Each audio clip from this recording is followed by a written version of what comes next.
ये कहानी एक सैनिक की है जो वियतनाम में युद्ध के लिए गया था।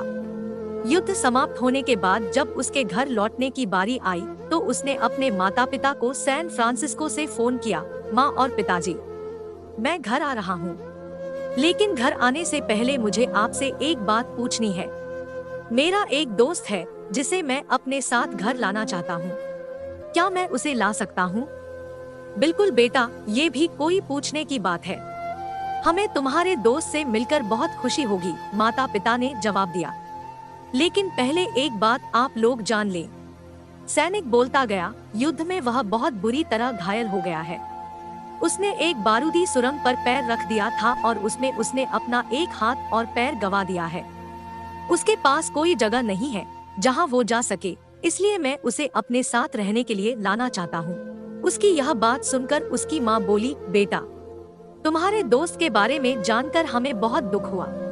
हो सकता है हम उसके रहने के लिए कोई जगह तलाश कर सकें। नहीं माँ, मैं चाहता हूँ कि वो हमारे साथ रहे।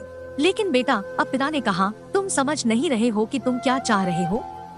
इस तरह का अपाहिज व्यक्ति हमारे लिए कितना बड़ा बोझ होगा।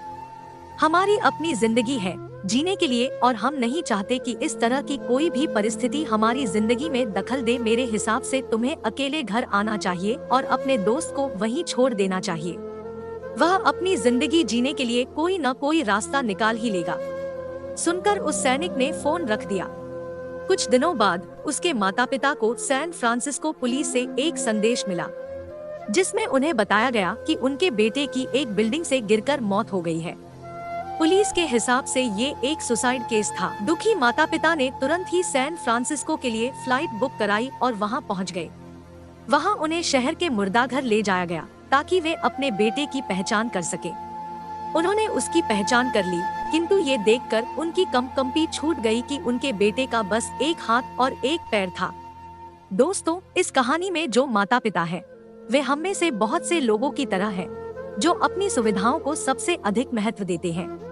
वे उन लोगों से प्यार करना या रहना या समय बिताना चाहते हैं जो दिखने में अच्छे हैं, स्वस्थ हैं या फिर जिनके साथ रहकर उन्हें मजा आता है। वे ऐसे लोगों को पसंद नहीं करते जो देखने में स्वस्थ, सुंदर या स्मार्ट नहीं है, या जिनके साथ वे मजा नहीं कर पाते या जो किसी भी रूप में उनके लिए असुविधाजनक है। वे ऐसे लोगों से दूरी बनाकर रखते हैं, लेकिन कभी कभी उनके इसी व्यवहार के कारण उनके सामने ऐसी परिस्थितियां उत्पन्न हो जाती है जब उन्हें पछताना पड़ता है। आइए लोगों को वे जैसे हैं वैसे ही अपनाएं और जरूरत पड़ने पर उनकी मदद करें। फ्रेंड्स, आपको ये फौजी की कहानी कैसी लगी? आप अपने कमेंट्स के द्वारा हमें अवश्य बताएं। ये soldier story in Hindi heart touching पसंद आने पर लाइक और शेयर करें।